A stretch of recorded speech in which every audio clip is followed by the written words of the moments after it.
हाय दोस्तों, नमस्कार। आशा करता हूँ आप लोग बढ़िया होंगे और आपके परिवार में सभी लोग खुश होंगे। आज हम एक बहुत ही महत्वपूर्ण मुद्दे पे बात करने वाले हैं, मैनेजमेंट गाइडेंस के बारे में।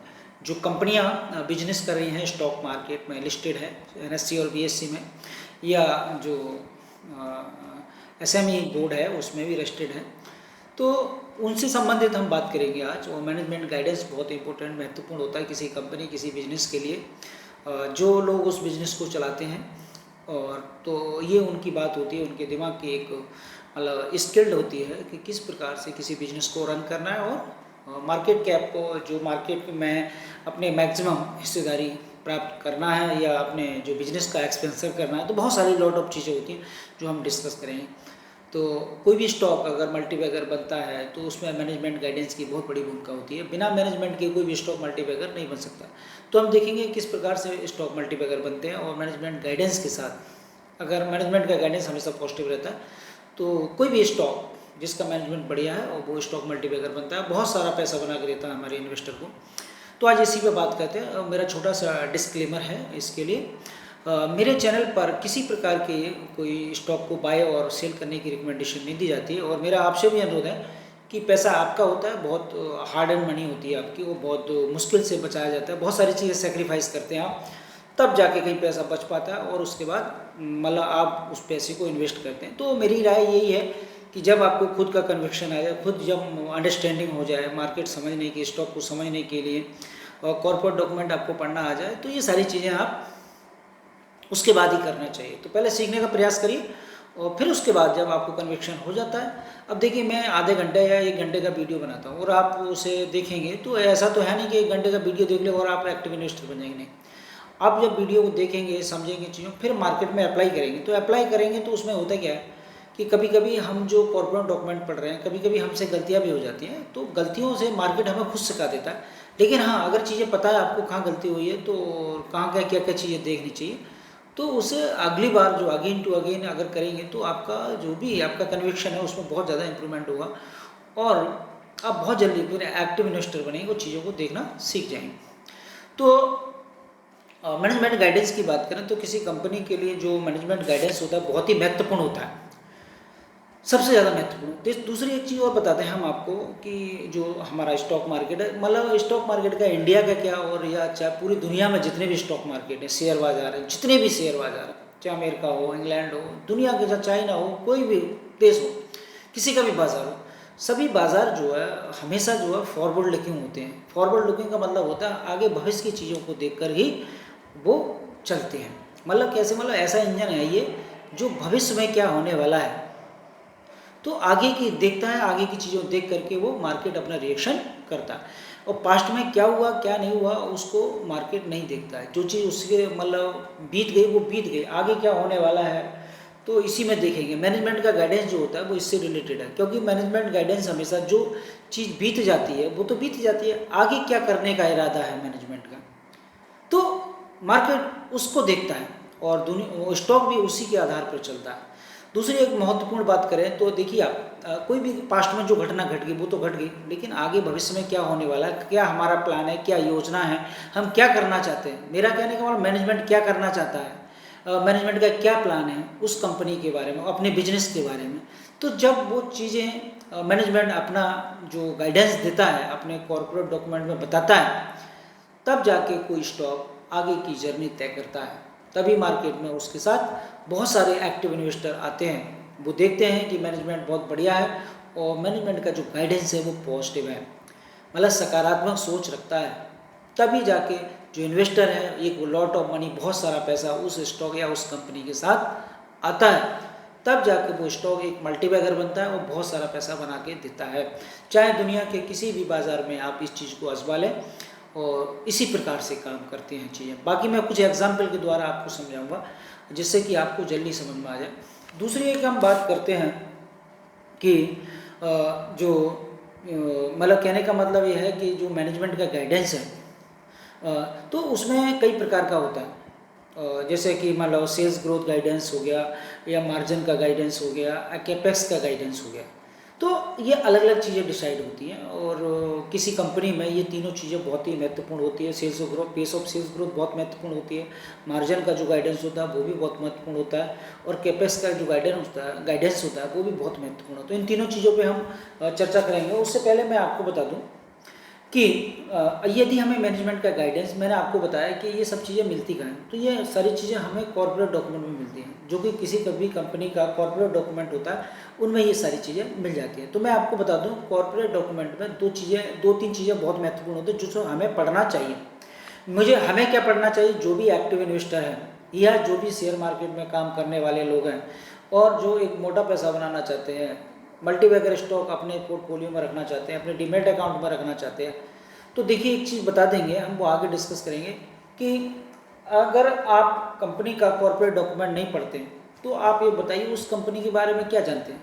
कुछ भी नहीं जानते ना, क्योंकि हम तो बाहर बैठे हुए हैं, हम अपने घर पे बैठे हैं और अपने मोबाइल पे या लैपटॉप पे काम कर रहे हैं, बाकी चीज़ें देख रहे हैं, बाकी कॉर्पोरेट डॉक्यूमेंट पढ़ रहे हैं। तो हमें जो भी सूचना कंपनी के बारे में मिलती है वो कॉर्पोरेट डॉक्यूमेंट के माध्यम से मिलता है। आपको एक चीज़ बता दूँ बहुत महत्वपूर्ण, कि जो भी कंपनी NSE, BSE या SME जो प्लेटफॉर्म है उस पर अगर रजिस्टर्ड है, तो चाहे कंपनी को घाटा हो या प्रॉफिट हो, जिस भी हाल में कंपनी होगी उसका अपना हर 3 महीने बाद रिजल्ट डिक्लेयर करना पड़ेगा, और उस रिजल्ट को उनको NSE, BSE या SME प्लेटफॉर्म को देना पड़ेगा, और वहाँ पर वो डॉक्यूमेंट अपलोड होता है, क्योंकि ये सूचना इन्वेस्टर के साथ शेयर की जाती है, जिसे पब्लिक डॉक्यूमेंट कहते हैं।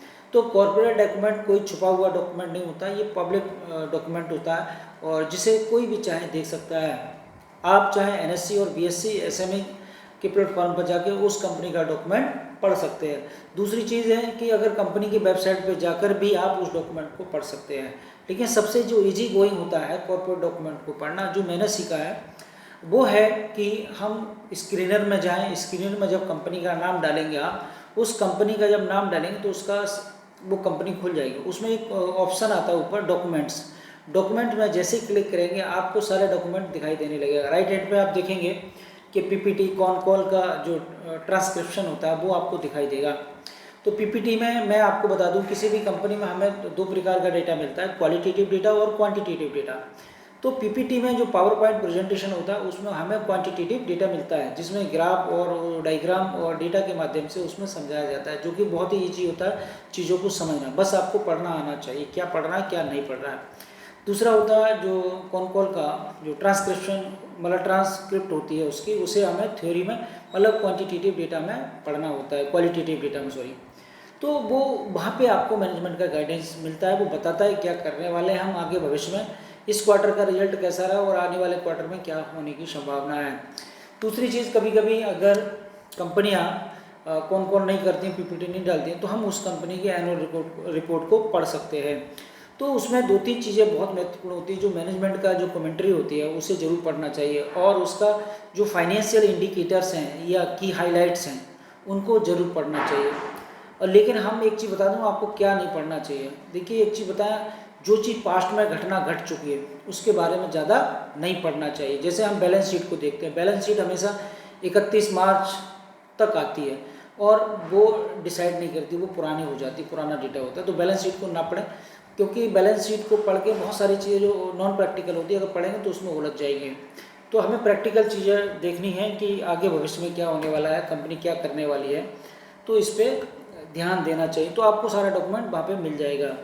तो हम बात कर रहे थे मैनेजमेंट गाइडेंस। मैनेजमेंट गाइडेंस मैंने पहले बताया बहुत महत्वपूर्ण होता है, और जो गाइडेंस देता है, अगर पॉजिटिव गाइडेंस है मान लो किसी कंपनी का, और जो बिजनेसमैन है उसके जो ऑनर्स हैं या, तो वो आगे जो भी डिसाइड करते हैं, जो भी पब्लिक डोमेन में आके बोलते हैं, अपनी कॉन कॉल में बोलते हैं, तो उसको मार्केट क्या है, फॉरवर्ड लुकिंग, मतलब आगे की तरफ जो भी चीज़ें हैं वो तब उसको देखता है और रीड करता है, और उसी के आधार पे जो इन्वेस्टर होते हैं उस कंपनी के साथ जुड़ते हैं। और दूसरी बात आती है एक बहुत महत्वपूर्ण, अगर जो मैनेजमेंट ने गाइडेंस दिया है, कहा है कि जैसे मान के चलो उन्होंने कहा, मैं आपको बताऊंगा, तो उन्होंने कहा, जैसे हम पहले हम बात करते हैं सेल्स ऑफ ग्रोथ की। अगर मैनेजमेंट जो गाइडेंस है उन्होंने कहा कि हमारी सेल जो पेस ऑफ सेल्स ग्रोथ, मतलब हम जो है 30% से मतलब ग्रोथ कर रहे हैं या 20%। एक एग्जाम्पल सेट कर लो, मान चलो 25 परसेंट की दर से हम ईयर ऑन ईयर ग्रोथ कर रहे हैं। और कंपनी कहती है, कंपनी का जो मैनेजमेंट गाइडेंस कहता है कि आने वाले क्वार्टर में, आने वाले समय में हम जो है 30% या 35% से ग्रोथ करेंगे ईयर ऑन ईयर। तो इस प्रकार का जो मैनेजमेंट का गाइडेंस है पेस ऑफ सेल्स ग्रोथ के लिए, तो ये पॉजिटिव माना जाएगा। अगर वो इसको कहते हैं तो बाकी इन्वेस्टर इसके पीछे आ सकते हैं। दूसरी बात, अगर वो अगले क्वार्टर में जो उन्होंने प्रॉमिस किया था उसमें प्रॉमिस के साथ अगर वो 35% का ग्रोथ, मतलब जो group pace of sales growth है उसको अचीव कर लेते हैं और उनके अपने डेटा में आ जाता है, तो ये माना जाता है कि उनका जो एग्जीक्यूशन हुआ है, मतलब जो उनका काम का जो वादा किया उस प्रॉमिस को उन्होंने पूरा किया है। तो जो इन्वेस्टर होता है, एक्टिव इन्वेस्टर, उसको कॉन्फिडेंस आता है और ये माना जाता है कि मैनेजमेंट जो कहता है वही करता है, उन्होंने अपने एफर्ट करे।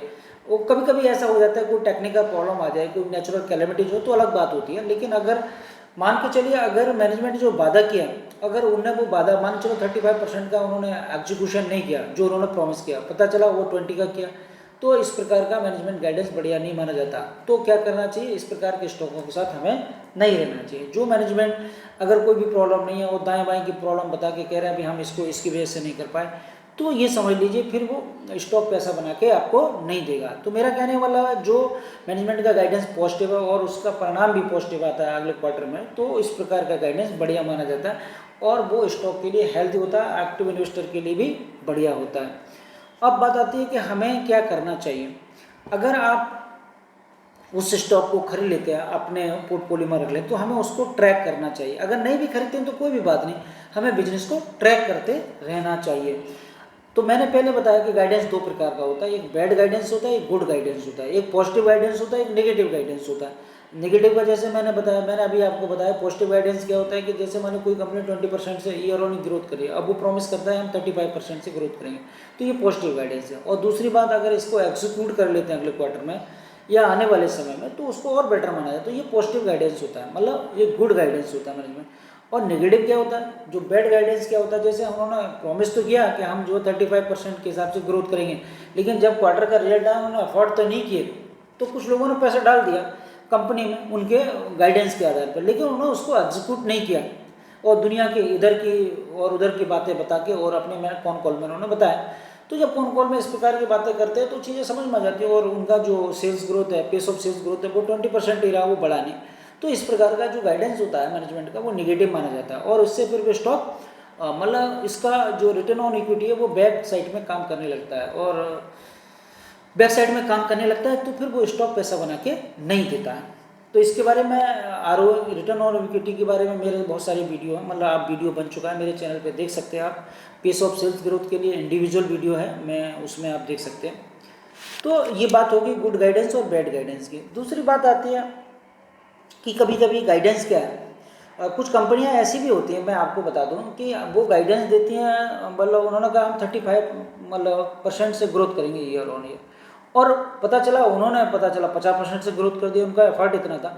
तो इसमें एक कंपनी है जिसका नाम है, वो उसके साथ अभी क्वार्टर में रिजल्ट जो आया है, जिनासिको हॉस्पिटल, आचार्य मनीष जी चलाते हैं उसको, और उसके शायद MD भी हैं वो, मुझे इतनी, लेकिन मैंने उनका कॉन कॉल पढ़ा और PPT भी देखा है, तो उन्होंने ज़बरदस्त जो मैनेजमेंट ने गाइडेंस दिया उससे ज़्यादा उन्होंने परफॉर्मेंस किया है। तो इस प्रकार का जो मतलब गाइडेंस होता है वो बहुत पॉजिटिव माना जाता है। और आज देखिए आप, उनका स्टॉक जो है जब से लिस्ट आया, IPO आया है, उस टाइम से वो स्टॉक मल्टीबैगर हो चुका है, और अगर इस प्रकार की ग्रोथ रही तो मैं समझता हूँ आने वाले समय में वो स्टॉक और तेज़ी से भाग सकता है। लेकिन मेरा कोई रिकमेंडेशन नहीं है स्टॉक को बाय करना, मैं तो जो पब्लिक डोमेन में चीज़ें वो बता रहा हूँ, जो मैं देख रहा हूँ उसको। तो ये बात आपकी समझ में आ गई। तो पेस ऑफ सेल्स ग्रोथ की हमने बात की, तो मैंने आपको बताया पेस ऑफ सेल्स ग्रोथ के लिए गाइडेंस जो अगर कंपनी देती है तो नेगेटिव और पॉजिटिव दोनों हो सकता है। इसमें एक चीज़ और होती है, कभी कभी कैपेक्स की बात होती है, किसकी, कैपेक्स की, कैपेक्स का गाइडेंस। कैपेक्स पर अगर मेरा वीडियो देखना हो तो आप देख सकते हैं, इस पर वीडियो बना हुआ है ना।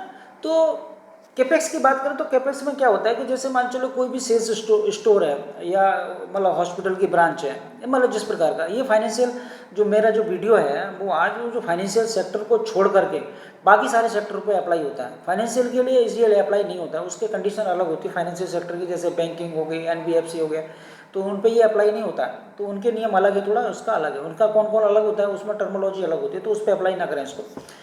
तो जैसे मान के चलो पेस ऑफ सेल्स ग्रोथ में अगर बात करें, कोई कंपनी अपना मार्केट कैप बढ़ाना चाहती है, अपना जो डिस्ट्रीब्यूशन सिस्टम है वो बढ़ाना चाहती है, या जो प्रोडक्शन को बढ़ाना चाहती है, तो जैसे माने चलो सेम सेल्स ग्रोथ जो होता है, सेम स्टोर सेल्स ग्रोथ, तो उसमें एक चीज़ मैंने इस पर वीडियो बना चुका हूँ मैं। तो आप सेम स्टोर सेल्स ग्रोथ होती है, उसमें क्या होता है कि जो एक साल इनको बीत चुका है वो स्टोर खोले हुए, तो वो तो उसमें आ जाते हैं, मतलब सेम स्टोर सेल्स ग्रोथ में आते हैं।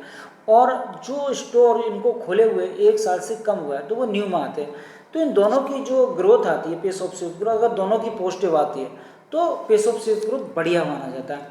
या फिर मान चलो किसी कंपनी ने कोई कैपेक्स किया है, जैसे बैकवर्ड इंटीग्रेशन भी होता है, फॉरवर्ड इंटीग्रेशन भी होता है। अगर किसी कंपनी को जैसे अभी हम बात करें, आपने एक कंपनी का नाम बता दूं मैं आपको, उसकी बात करें तो एक कंपनी है कृषिवाल फूड लिमिटेड। तो उन्होंने अभी एक कंपनी का कैपेक्स की, मतलब अपने उसका कैपेक्स एजुकेशन किया है। मेल्ट मेलो जो आइसक्रीम बनाते हैं, मेल्ट एंड मेलो आइसक्रीम बनाते हैं, उसका 52% हिस्सेदारी उस कंपनी ने खरीदी है। तो जब कोई हम बिजनेस खरीदते हैं, क्योंकि ये FMCG कंपनी है, जो कृषिवाल फूड है और वो FMCG कंपनी है, और उन्होंने क्या एक आइसक्रीम बनाने वाली मेल्ट मेलो उसका मतलब हिस्सेदारी खरीद लेना, 52% खरीदी। तो उनका मैनेजमेंट का राइट किनके पास आ गया? कृषिवाल के पास आ गया। तो इन्होंने क्या अपना पेस ऑफ सेल्स ग्रोथ बढ़ाने के लिए और अपना क्या मतलब एक्सपेंशन किया है, मतलब कंपनी का क्षेत्र बढ़ाया या उनकी जो बिजनेस को मतलब बढ़ाया, विस्तार किया। तो अगर कोई कंपनी इस प्रकार का कैपेक्स करती है और उससे जो आउटपुट है या उससे जो प्रोडक्शन है और वो विद इन 1 ईयर्स या कुछ समय पहले आने लगता है, तो उस कंपनी के लिए बहुत ज़्यादा बढ़िया हो जाता है, उसका पेस ऑफ सेल्स ग्रोथ और ज़्यादा बढ़ जाएगा और उसका रेवेन्यू फिर बहुत ज़्यादा आएगा। तो इस प्रकार का कोई कंपनी करती है, तो अगर मैनेजमेंट के गाइडेंस ने जो कहा कि अभी हम भी कैपेक्स करेंगे, इस कंपनी को हायर करेंगे, मतलब जो भी चीज़ें कैपेक्स करेंगे, कैपेक्स का मतलब है नया प्लांट बैठाना या किसी कंपनी का एक्विजिशन करना, जैसे कृषिवाल ने किया, या हमें सेम स्टोर सेल्स ग्रोथ, मतलब जो डिस्ट्रीब्यूशन के चैनल्स हैं हमारे, उनको बढ़ाना। तो अगर हम ये करते हैं, अगर कोई कंपनी करती है, कहने का मतलब अगर कंपनी ये सब करती है तो उसका जो मैनेजमेंट का गाइडेंस है वो कहने का प्रॉमिस करती है और उस प्रॉमिस को पूरा कर देती है, तो ये बढ़िया माना जाता है किसी कंपनी के लिए। और अगर वो करते हैं तो मैंने आपको बताया कि भाई इस प्रकार की जो स्टॉक हैं वो बहुत ज़्यादा पैसा बना के देते हैं। तीसरा एक बहुत महत्वपूर्ण चीज़ आती है, ये तो आपको समझ में आ गया होगा, मार्जिन गाइडेंस। मार्जिन गाइडेंस में हमारा क्या आता है? पैट ग्रोथ आता है, प्रॉफिट आफ्टर टैक्स। ये बहुत ही महत्वपूर्ण होता है। लेकिन वो तो होता क्या है, मैं आपको बता दूं, कोई भी अगर स्टॉक मल्टीबैगर बने या बनने वाला हो तो उसमें जो मार्जिन्स होते हैं उसका बहुत बड़ा भूमिका होती है, और उसमें से एक पैट ग्रोथ होती है जो बहुत ज़्यादा ज़बरदस्त होता है। पैट ग्रोथ के ही आधार पर कोई स्टॉक मल्टीबैगर बन सकता है। तो इसको कहते क्या है, पैट ग्रोथ होता क्या है, मार्जिन होते क्या है? मैं आपको चीज़ बता दूँ कि मार्जिन का मतलब जो प्रॉफिट होते हैं उसमें किस दर से वृद्धि हो रही है। तो एक चीज़ मैंने बताया कि जो प्रॉफिट आफ्टर टैक्स जो हमारा रेवेन्यू है वो कितना बढ़ रहा है, वो पैट ग्रोथ में आता है। तो ये आता कैसे, इसके पीछे कारण क्या है? तो एक शब्द इस्तेमाल होता है ऑपरेटिंग लेवरेज। ऑपरेटिंग लेवरेज का मतलब होता है कि किसी कंपनी को अगर जब ऑपरेटिंग लेवरेज मिल रहा होता है तो उस कंपनी का पेट ग्रोथ सेल्स ग्रोथ से ज़्यादा होता है, और जब ऐसा होता है तो क्या वो कंपनी जो है बहुत तेज़ी से ग्रोथ करती है, मतलब बहुत जल्दी, मतलब उसका स्टॉक बहुत तेज़ी के साथ भागता है और पैसा बना के देता है। अब मैं आपको बताऊं ऑपरेटिंग लेवरेज होता क्या है। वैसे अगर देखना चाहें तो मैंने एक ऑपरेटिंग लेवरेज के अलग से वीडियो बना रखा है, उसे आप देख सकते हैं, लेकिन फिर भी मैं छोटा सा बता देता हूँ आपको। ऑपरेटिंग लेवरेज का मतलब होता है कि जो चीज़ें हमारा, जैसे कोई प्लांट है पहले से हमारा, उसमें कोई हमें नया कैपेक्स नहीं किया, राइट, और हम उसी में वही फिक्स एम्प्लॉय हैं, वही मशीनरी है। अगर हम उसी मशीनरी और उसी एम्प्लॉय से, मतलब कहने वाला जो हमारी पहली फिक्स कॉस्ट है उसी के आधार पर अगर हम अपना प्रोडक्शन बढ़ा देते हैं, मैन्युफैक्चरिंग बढ़ा देते हैं, आउटपुट बहुत ज़्यादा, इन्वेंट्री में बहुत सारा माल हमारे पास आ जाता है, तो और वेरिएबल कॉस्ट तो बढ़ती है, जब हम उसको बढ़ाएंगे प्रोडक्शन तो वेरिएबल कॉस्ट तो बढ़ेगा। तो दो ही कॉस्ट होती है, फिक्स कॉस्ट और वेरिएबल कॉस्ट। तो फिक्स कॉस्ट स्थिर रहती है, वही एम्प्लॉय है, वही मशीनरी है, वही प्लांट है, और उसमें प्रोडक्शन मतलब 1.5 गुना हो गया, डबल हो गया, तो उससे पेस ऑफ सेल्स ग्रोथ भी बढ़ती है और उससे पैट मार्जिन भी बढ़ता है।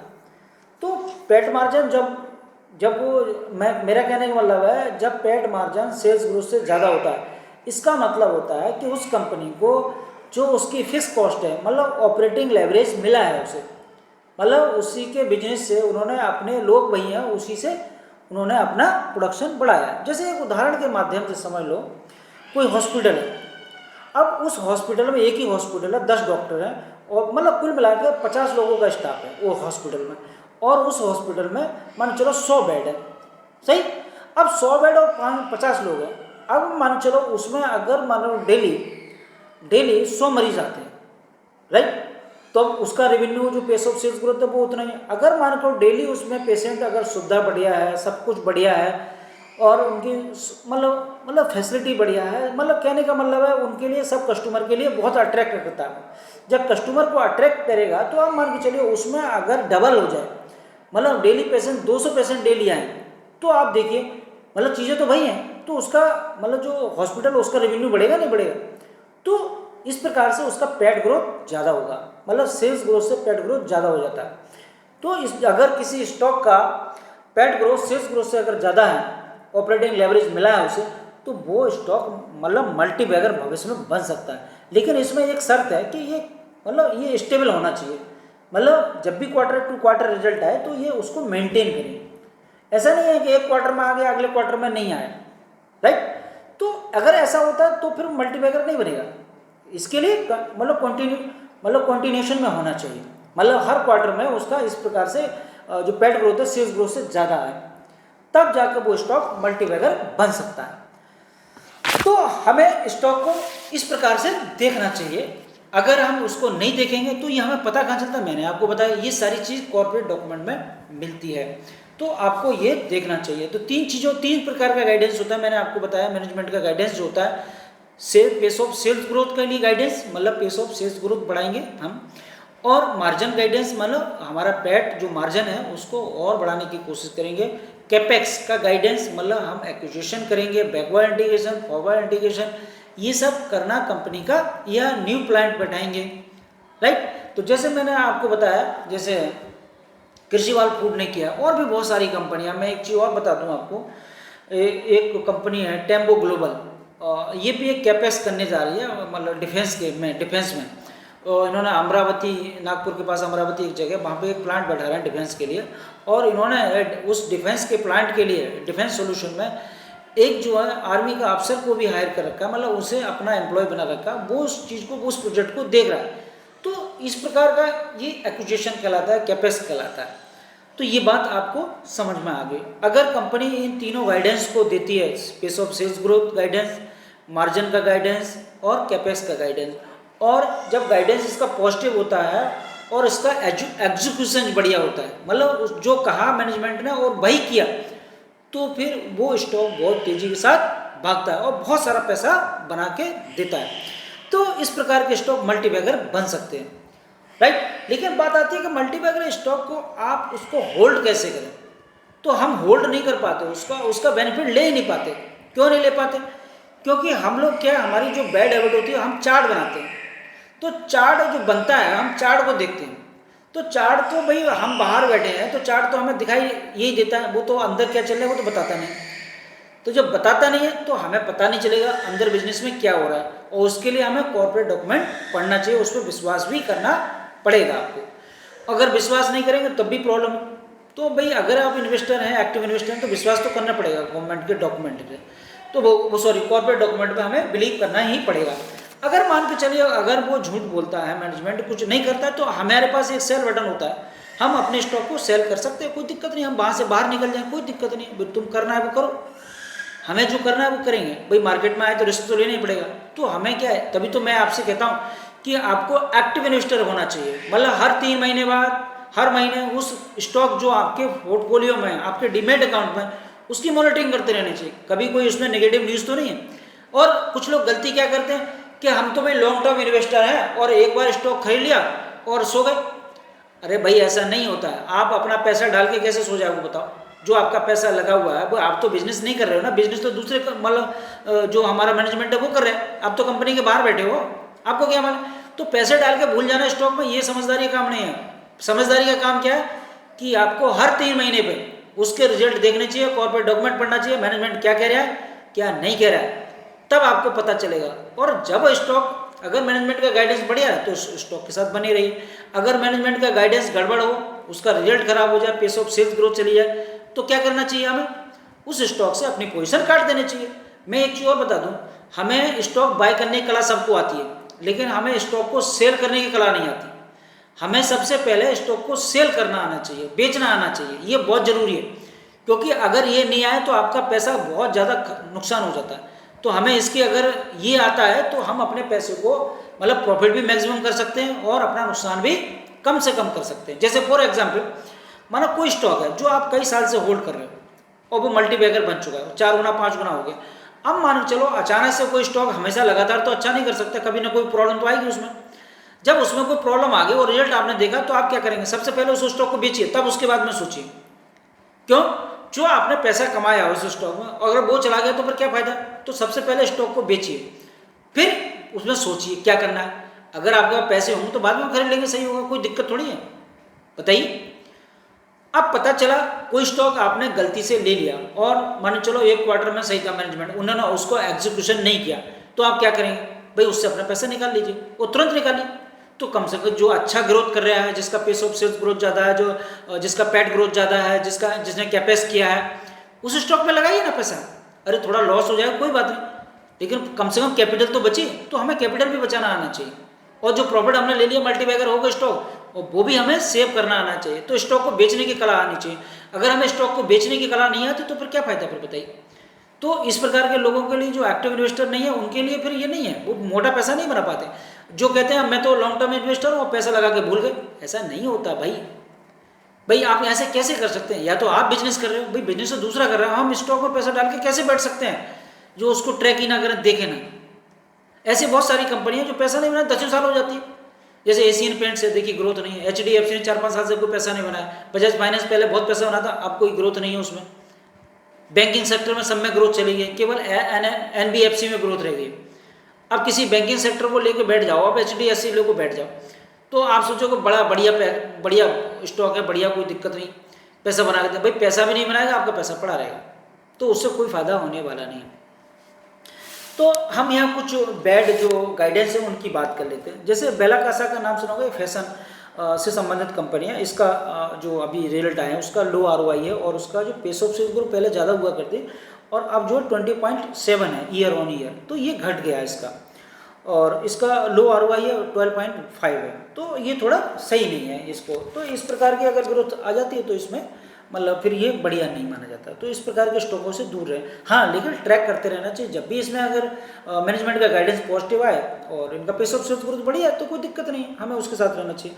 दूसरा नाम है वेक्टर फूड का। तो इसका अगर ग्रोथ देखें, अब देखिए एक बात बताओ, अगर हम कहीं से भी पैसा लेते हैं तो हमें कम से कम 20 से 25-30% का ग्रोथ चाहिए, नहीं चाहिए? तभी तो हमें पैसा बनेगा भाई, मोटा पैसा तभी बनाएंगे हम। तो इसका जो ग्रोथ है पेस ऑफ सेल्स को 7.6 है ईयर ऑन ईयर, और इसका जो पैट मार्जिन है मैं आपको बता दूं 12.8 है, जो भी माइनस में है। तो अब बताइए, जो मैनेजमेंट का गाइडेंस, उनका जो एग्जीक्यूशन है वो सही नहीं हुआ, तो वेक्टर फूड में ग्रोथ चली गई, 7.6 से ग्रोथ कर रहा है, पैट मार्जिन नेगेटिव है, तो बताइए क्या पैसा बना के देगा? आप ना मानो तो उसको चार्ट को देख लेना। जब तक ये इसमें पॉजिटिव नहीं होगा, पेस ऑफ सेल्स ग्रोथ का हाई नहीं होगा, पैट ग्रोथ पॉजिटिव नहीं होगा, तब तक ये स्टॉक पैसा बना के नहीं देगा। और दूसरा, इन्होंने डिविडेंड देना शुरू कर दिया, मतलब बेला कासा देता है डिविडेंड, ये नहीं देते, खैर बस सॉरी यहाँ गलत बोल गया। तो बेला कासा अपने मतलब इन्वेस्टर को रोकने के लिए 12 रुपये 8 पैसे के हिसाब से डिविडेंड भी देता है। तो ये, अब इनकी बात करें वेक्टर फूड की, तो EBITDA इनका माइनस में है 9%। तो अब इनका सेल्स ऑफ ग्रोथ कम है। मैं एक चीज़ बता दूं, किसी कंपनी का पेस ऑफ सेल्स ग्रोथ चला जाता है ना, तो बाकी चीज़ें खराब हो जाती है कंपनी में, कुछ नहीं होता उसमें। तो हमेशा किस स्टॉक के साथ रहना जिसका पेस ऑफ सेल्स ग्रोथ ज़्यादा हुआ, मैनेजमेंट गाइडेंस पॉजिटिव है। तो वेक्टर फूड की देखें तो इसमें आप देख लेना चार्ट लगा के, अगर ये स्टॉक पैसा बना दे तो गारंटी इस बात की नहीं बनाएगा। कैसे बनाएगा बताइए, जब इसमें ग्रोथ ही नहीं है तो कैसे पैसे बनाएगा? और मार्केट का एक नियम है कि मैक्सिमम पैसा जो होता है, जिस स्टॉक में जिस कंपनी में ग्रोथ होता है, सारा पैसा उसके पीछे चलता है, और जिसमें ग्रोथ नहीं हो लोग उससे पैसा निकाल लेते हैं, वो स्टॉक गिरता रहता है। दूसरा SG मार्ट क्या करता है कि भाई जितने भी आयरन की इंडस्ट्री की जो है कंपनी सब माल बनाती है वो बेचता है दूसरे डिश में। इसका मतलब ईयर ऑन ईयर ग्रोथ कितना है? 1%। अब बताइए, जिसका ईयर ऑन ईयर ग्रोथ जो 1% है, अब इनका मैनेजमेंट का कौन कॉल देखेगा, दुनिया के ताम झाम बता रखा है उन्होंने अपने पीपीटी में, जो आपकी समझ में आएगी। और जब आपका पेस ऑफ सेल थोड़ा खराब आता है ना, अगर माइनस में आता है या कम आता है, तो आप दुनिया की कॉम्प्लिकेटेड चीज़ें डालते हैं आप अपने कॉर्पोरेट डॉक्यूमेंट में, जिससे कि इन्वेस्टर उलझ जाए। तो इसको कॉनकॉल जो कॉर्पोरेट डॉक्यूमेंट है उसे बड़ा सावधानी से पढ़ना चाहिए, ध्यान रखना। तो इनका 1% का ईयर ऑन ईयर ग्रोथ आया। इनका पेट ग्रोथ की बात करें तो इनका जो पेट ग्रोथ है, जो पहले जो था इनका 331 था, मतलब Q4 FY25 में, और FY26 में Q1 में इनका जो कहने मतलब पेट ग्रोथ है वो 223, मतलब और माइनस चला गया। अब लगा लीजिए, इन्होंने पूरा रेट तो दिया नहीं अपना, माइनस में है, तो आप ये देख सकते हैं। दूसरा है डेल्टा ऑन केविल। तो डेल्टा ऑन केविल का बात करें जिसका 9% का ग्रोथ है और पेड ग्रोथ इसका 2% है।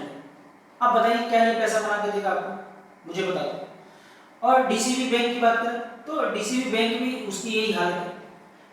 तो मेरा कहने का मतलब यही है कि आप जो जिस स्टॉक को मतलब अपने पोर्टफोलियो में रख रहे हैं या बेचने का मतलब खरीदने का प्लान बना रहे हैं, तो करना क्या चाहिए आपको करना चाहिए उस कंपनी का कॉर्पोरेट डॉक्यूमेंट पढ़ें, और उसमें जो चीज़ मैंने बताई है, मैनेजमेंट गाइडेंस बहुत ही वैल्यूबल होता है, और उसका तीनों प्रकार का गाइडेंस देगा। और वो आपको पीपीटी में तो मिलता है, कभी भी पीपीटी में लिख देते हैं, और हमें उसकी टर्मिनोलॉजी समझनी चाहिए। तो आपका जो कॉन्कॉल होता है उसको आप पढ़ें, उसमें देखें कि मैनेजमेंट क्या कहना चाह रहा है।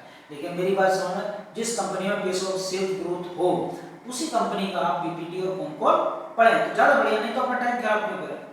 और जिसमें ग्रोथ नहीं उसके साथ हमारा क्या रिश्ता है बताइए। तो ये चीज़ है, अगर कोई भी स्टॉक मल्टीबैगर अगर देखना चाहते हैं आप या अपने स्टॉक में रखना चाहते हैं, तो मल्टीबैगर स्टॉक के लिए जो पैसा स्टॉक बना के दे मोटा आपको, तो उसके लिए आपको मैनेजमेंट गाइडेंस देखना चाहिए, और तीनों प्रकार का गाइडेंस उसमें होना चाहिए। सेल्स ऑफ ग्रोथ के लिए गाइडेंस, मार्जिन या पेट ग्रोथ के लिए गाइडेंस, और केपेक्स का गाइडेंस अगर है तो वो स्टॉक बहुत बढ़िया माना जाता है, और उसको एग्जीक्यूट करती है मतलब मैनेजमेंट कमेटी या जो मैनेजमेंट है उसको पूरा करता है वादे को, जो वादा किया वो पूरा करती है, तो वो स्टॉक बढ़िया करेगा। एक एग्जांपल और बता दूं भाई, एक बार बताइए, हमेशा जो मार्केट में आता है फॉरवर्ड लुकिंग होता है, आगे की चीजें देखता है जो कहता है। अब आप क्या विश्वास कैसे करें, एक बार बताओ, जो पॉलिटिकल पार्टियां होती हैं आपने देखा होगा अक्सर सभी लोग हम लोग बात करते हैं वोट करते हैं, तो पॉलिटिकल पार्टियां क्या करती हैं, वादे तो करती हैं, क्या करती है वादे करती है, और उन वादों को हम लोग मान लेते हैं वोटर एज ए वोटर, और फिर उस कंपनी को मतलब उस पार्टी को वोट करते हैं। अगर मान के चलो वो पार्टी अगर हमारे जो किए हुए वादे पूरा नहीं करती, तो हम क्या करते हैं, अगली बार उसे वोट नहीं देते। तो यही तो करते हैं, लेकिन वहां 5 साल का समय होता है, यहाँ तो 3 साल का 3 महीने का समय होता है। अगर जो उन्होंने प्रॉमिस किया वो 3 महीने पूरा नहीं करते, तुम अलग हम अलग, हम अपना पैसा निकालेंगे, उससे बढ़िया कंपनी में लगाएंगे, कोई दिक्कत थोड़ी हमारे।